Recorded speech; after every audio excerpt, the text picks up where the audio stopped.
Hello and welcome to Your Business News. I'm Ellie Phillips and this week I'm at the women's organisation over in the city's growing Baltic area to bring you this week's top stories.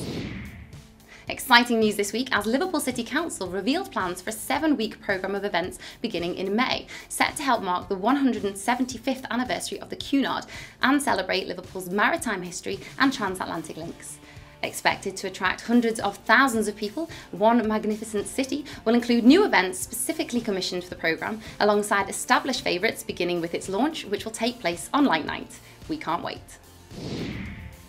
In other news this week, the North West has been recognised as the fastest growing region outside of London in a report by the Royal Bank of Scotland. The Growth Tracker report for 2014 has identified that the region experienced significant growth compared to the rest of the country during Q4 of last year and has suggested activity was largely driven by a burgeoning service sector. The survey also identified East Merseyside as one of the top 5 local areas for growth. And finally this week, the Government Lead for Women's Enterprise, MP Laura Lee Burt, has released a report that focuses on inclusive support for women in enterprise, suggesting that women are an underutilised economic resource. We caught up with Jo Austin and Jackie Williams at the Women's Organisation to talk more about this. So Jo, can you tell us more about how the Women's Organisation was involved in helping this report? Well, during the International Festival of Business last year, we invited Laura Lee Burt to come and meet the Women's Organisation and see what we do.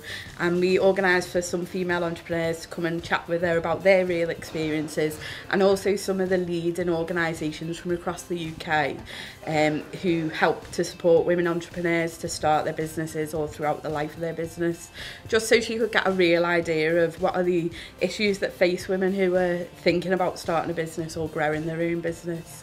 And obviously, as an organisation, we do lots of research around women's enterprise, so we help to support her report by showing her the research that we've conducted ourselves, and with our international research hub, where we work with leading experts from all over the world around women's enterprise, so just drawing on the research that we've done over time and sharing that with her, really. Do you think that what the report has found is true? Do you think there is a lack? Absolutely, absolutely. And the report clearly says that only 1 in 5 businesses in the UK are female owned.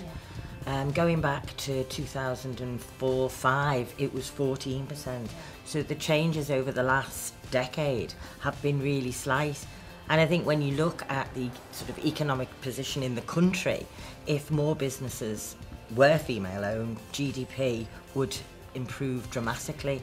And sometimes, like you said, there aren't the jobs available there for them, and that's where organisations like the Women's Organisation can really come in, isn't it? And like encourage people to get involved in enterprise. That's exactly what you guys do. I mean, from a startup point of view, a lot of the women are, as Jo says, middle management, those tiers in the public sector that have been slashed. Women have been hit hardest there.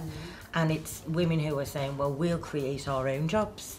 And it's amazing the work that we do here and the results that come through. Brilliant. It's brilliant. Yeah. Thank you so much for chatting to us, guys. I'm Ellie Phillips and you've been watching Your Business News. Our thanks to Jo Austin and Jackie Williams for joining us this morning and sharing those interesting insights. For more on this or any of today's stories, go to ybnews.co.uk. But it's ta-ra for now.